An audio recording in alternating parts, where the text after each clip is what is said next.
Everybody, आज हम 4th session को शुरू करेंगे। 3 सेशन हो चुके हैं, लगता है आपको समझ में आ ही रहा होगा। आगे बढ़ते हैं बिना कोई बकवास किए, चलो शुरू करते हैं कहानी को। पहला वर्ड है one whose hobby is stamp collection.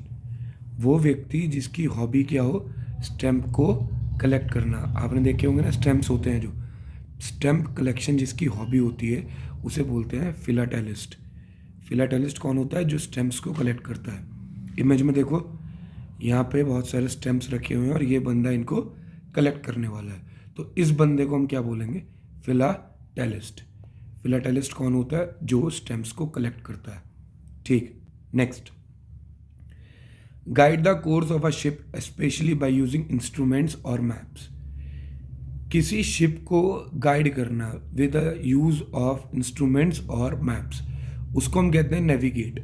Navigate सिर्फ शिप्स के लिए नहीं होता, नेविगेट हम भी करते हैं। आप गूगल मैप्स का यूज़ करते होंगे, तो आप अपनी लोकेशन डालते हो और जहाँ आपको पहुँचना है वो लोकेशन डालते हो, और गूगल मैप ना आपको रास्ता बताता है। तो वो रास्ता बताना ही वो क्या कहलाता है? नेविगेट होता है। नेविगेशन जिसको हम कह देते हैं। यहाँ पर आप इमेज में देख लो, रोड है, रोड पे बहुत सारे माइलस्टोन्स लगे हुए हैं कि यहाँ पे ये है, यहाँ पे ये है, ऐसे ऐसे। ये एक तरीके से नेविगेशन का तरीका है। तो नेविगेट क्या होता है? किसी को भी रास्ता दिखाना with the help of maps और इंस्ट्रूमेंट्स। ठीक है, next. A remedy of all disease. Panacea, इसको क्या बोलते हैं हम? पेनेशिया। ओ, पेनेकिया। पेनेकिया क्या होता है? ये हर मर्ज की दवा। इमेज देखो, एक बॉटल रखी हुई है, उसमें दवाई है। इधर बाल्डनेस है, गंजापन, दिल टूटा हुआ, ब्रोकन हार्ट, कॉमन कोल्ड, सर्दी। तो मतलब इसी तरीके से और सारी बीमारियां भी हैं। ये अकेली दवाई इन सब का क्योर कर सकती है। तो इस दवाई को हम क्या कहेंगे? पैनासिया। क्या बोलेंगे इसको हम? पैनाकिया, सिया। Okay, next. Person suffering from the disease of memory loss. वो व्यक्ति जो मेमोरी लॉस से गुजर रहा हो। अच्छा, मेमोरी लॉस जो होती है, उस वर्ड के लिए जो वर्ड यूज होता है वो होता है, सॉरी, एमनीसिया। क्या वर्ड होता है? अबे यार, एमनीशिया। अच्छा, और इस बीमारी से जो व्यक्ति सफ़र कर रहा है उसको बोलते हैं एमनीशियस्ट। एमनीशियास्ट, ठीक है। यहाँ पर मैंने गजनी का फोटो लगाया है क्योंकि ये बार बार भूल जाता था कि कौन तो फोटोज लेके कलेक्ट करता था। याद है पिक्चर गजनी? तो ये कौन था? ये बंदा मेमोरी लॉस से सफ़र कर रहा था। इसे हम क्या कहेंगे? एमनीसियास्ट। ठीक है। एमनीसियस्ट कौन होता है? वो बंदा जो मेमोरी लॉस से सफ़र कर रहा हो, और मेमोरी लॉस को हम क्या कहते हैं? Amnesia. Next. One who is in charge of museum और आर्ट गैलरी। वो व्यक्ति जो म्यूजियम या आर्ट गैलरी का इंचार्ज हो, मतलब उसका दारोमदार उसी पर हो, तो उसे बोलते हैं क्यूरेटर। क्या बोलते हैं? क्यूरेटर। यहाँ पे आप देख रहे होंगे बहुत सारी पेंटिंग्स लगी हुई है, एक लड़की खड़ी हुई है। तो मान लो कि इस लड़की के ना अंडर ये पूरा म्यूजियम आता है या आर्ट गैलरी आती है, तो इस लड़की को हम बोलेंगे क्यूरेटर। क्या बोलते हैं इसको अपन? क्यूरेटर बोलेंगे। ठीक है जी। क्यूरेटर कौन होगा? इंचार्ज ऑफ आर्ट गैलरी और museum. Next. Something that catches fire easily, inflammable. अच्छा, अब कुछ लोग ना रट लेते हैं कि जहाँ पे भी इन लग जाता है तो वो नेगेटिव को शो करता है। ठीक है, ऐसा कुछ नहीं है भाई। बहुत ज़्यादातर जगहों पर हो जाता है, पर यहाँ पे नहीं होता। इनफ्लेमेबल का मतलब होता है ज्वलनशील। ठीक है, जो जल जाए, बहुत तेज़ी से जल जाए। ठीक है, यहाँ पर मैंने इमेज भी लगाई है, फायर का फोटो लगा हुआ है। आपने देखे होंगे गैस के ट्रक्स जाते हैं, उन ट्रक्स के पीछे लिखा रहता है हाईली इनफ्लेमेबल गैसेस। तो इसका मतलब ये नहीं कि वो जलेगी नहीं, क्योंकि वो वहाँ पे इन लिखा हुआ है।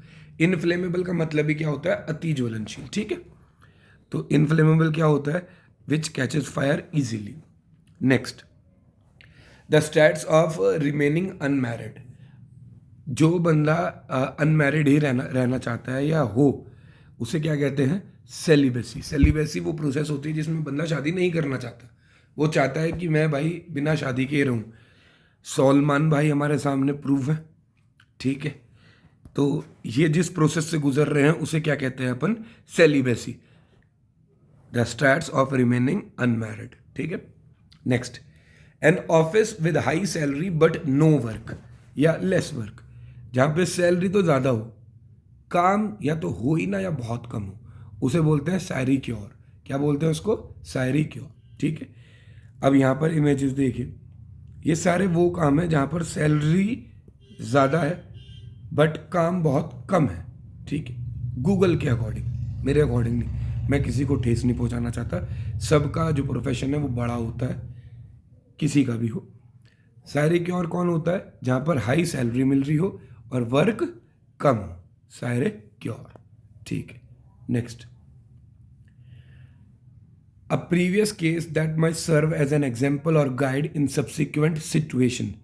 प्रेसिडेंट, प्रेसिडेंट क्या होता है, मान के चलो हमने कोई जो कोई भी जजमेंट आने वाला है, तो वो आप वकीलों को देखोगे तो वकील ना पुराने केसेस का एग्जाम्पल देते हैं कि वहाँ पर एक ऐसा केस हुआ था, उसमें सर ऐसा हुआ था, तो उसके हिसाब से ये सज़ा मिली थी। तो उस केस का रेफरेंस लेके जब वकील इस नए वाले केस को लड़ेगा तो वो पुराना केस क्या कहलाएगा, प्रेसिडेंट। प्रेसिडेंट क्या होता है, previous case which is use in the further case. यहाँ पे लिखा भी हुआ है, इमेज देखिए, past, current, case fact 2, 3, case B, judgement, precedent यहाँ से लेके यहाँ जजमेंट लाने के लिए। ठीक है ना, तो प्रेसिडेंट क्या होता है, जो पुराना केस जो नए केस में मदद करे।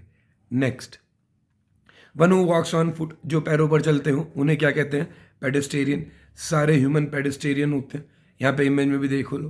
ठीक है, इसे बताने की तो ज़रूरत नहीं है, जो अपने पैरों पर चलते हैं उन्हें क्या कहते हैं, पेडेस्टेरियन कहते हैं। ठीक है, next, an official pardon. Pardon का मतलब होता है माफ़ी, ऑफिशियल का मतलब जो सार्वजनिक रूप से मांगी जाए, ऑफिशियल लिखित रूप में हो। ठीक है, उसे बोलते हैं एमनेस्टी। ये देखिए एक पार्डन लेटर है, किसके द्वारा है, फ्रेंस वाइट हॉक के द्वारा है। इन्होंने ऑफिशियली लिखा है कि मुझे माफ़ी कर दो, ये कर दो, वो कर दो। तो ऑफिशियल पार्डन, इसको हम पूरे के पूरे लेटर को क्या कहेंगे, एक एमनेस्टी। क्या कहेंगे इसको हम, एमनेस्टी। ठीक है, ओके, नेक्स्ट आगे बढ़ते हैं। That which can not be seen through, ये तो पता ही होगा, ओपेक ऑब्जेक्ट होता है जिसके आर पार ना देखा जा सकता हो। यहाँ पे दोनों दे रखे हैं, एक और होता है ट्रांसलूसेंट होता है, वो थोड़ा सा ऑपेक होता है, थोड़ा ट्रांसपेरेंट होता है। इस गेट के आर पार हम नहीं देख सकते तो ये ओपेक हो गया, बट इस वाले के आर पार हम देख सकते हैं तो ये ट्रांसपेरेंट हो गया। ट्रांसपेरेंट वो होता है जिसके आर पार देखा जा सके, ओपेक वो होता है जिसके आर पार ना देखा जा सके। Next, willing to be guided और कंट्रोल्ड, एमनीएबल। एमनीएबल, एमनीएबल कौन होता है, वो बंदा जो अपना दिमाग नहीं लगाता, वो अपना दिमाग नहीं लगाएगा, वो चाहेगा कि उसे कोई ना कोई रास्ता दिखाए या उसे कोई ना कोई कुछ भी, मतलब वो अपना दिमाग से काम नहीं करने का, वो दूसरे के दिमाग से काम करेगा। जो दूसरे के दिमाग से काम करते हैं उसको क्या बोलते हैं, एमनीएबल। क्या बोलते हैं, एमनीएबल। ठीक है, next, one who is difficult to please या wanting everything to be perfect. आपके आस पड़ोस में या आपने देखा हो वो बंदा जिसको हर चीज़ परफेक्ट चाहिए, कहीं गंदगी होगी तुरंत साफ, कहीं कुछ पड़ा होगा तुरंत उठा लेगा, किसी ने कुछ गलत लिख दिया कहेगा नहीं नहीं सही करो, हैंड राइटिंग अच्छी करो, साफ रहो, स्वच्छ रहो, मतलब ज़्यादा ही, उसे बोलते हैं फास्टिडियस। यहाँ पे देखो, इस बंदे को एक छोटा सा कोई गंदगी दिखी होगी तो इसके एक्सप्रेशन देखो और इसका काम देखो, ये उसे तुरंत साफ कर रहा है कि इसे वो चीज़ नहीं चाहिए। फास्टिडियस कौन होता है, one who is difficult to please या wanting everything to be perfect, fastidious. Next, word formed from initial letters of other words and pronounced as a word, acronym। बहुत सिंपल है, आपने सुना होगा शॉर्ट फॉर्म्स। तो जब हम शॉर्ट फॉर्म्स बनाते हैं, जैसे यहाँ पर बनाई है यूएस, तो ये किससे बनी है, यूनाइटेड स्टेट्स। यहाँ पे यूनाइटेड का यू उठाया गया, इनिशियल लेटर जो है, स्टेट्स का एस उठाया गया, ये भी इनिशियल लेटर है। तो इन दोनों को उठा के ना हमने एक वर्ड बना दिया जो कि प्रोनाउंस भी वर्ड की तरह ही हो रहा है, US, USA, United states of America. तो ये जितनी भी शॉर्ट फॉर्म्स बनी है जो एक प्रोनाउंस भी, जो एक वर्ड की तरह प्रोनाउंस भी हो रही है, उनको हम क्या बोलते हैं, एक्रोनियम। ठीक है, एब्रीवेशंस भी कह देते हैं इनको। ठीक है ना, okay. Next, a short statement of general truth और रूल ऑफ कंडक्ट, मैक्सिम। ठीक है, बेसिकली इसे हिंदी में तो आप मान सकते हो इसका मतलब कहावत होता है। कम शब्दों में सच बोलना और सही बात बोल देना, उसे कहावत कह देते हैं। ठीक है, तो मैक्सिम क्या होती है? कहावत होती है। देखो इधर भी एक इमेज है, वो सोच ही रहा है, इधर लिखा भी है। ठीक है, नेक्स्ट, मैक्सिम क्या होती है? एक तरह की कहावत। Next, one who makes and sells sweet and pastries, वो व्यक्ति जो बनाता और बेचता है क्या? स्वीट और पेस्ट्रीज। कन्फेक्शनर, कन्फेक्शनरी होती है आपके शहरों में। कन्फेक्शनरी पे हमें बर्थडे केक लेने जाते हैं, ये सब लेने जाते हैं ना, तो वो लोग बनाते भी अपना ही हैं और बेचते भी हैं। और जो बेचता है, जो वो बंदा होता है, उसे क्या बोलते हैं? कन्फेक्शनर। यहाँ पे आप देख भी सकते हो, शेफ्स हैं वो बना रहे हैं, ये तो बड़े खुश होकर बना रहे हैं, वैसे यहाँ बनाते नहीं है ऐसे। तो ये स्वीट्स बना रहे हैं, केक्स बना रहे हैं और ये बेचेंगे भी, तो उन्हें क्या कहेंगे? कन्फेक्शनर्स। ठीक है, next, the art of cleaning and preserving animal skins.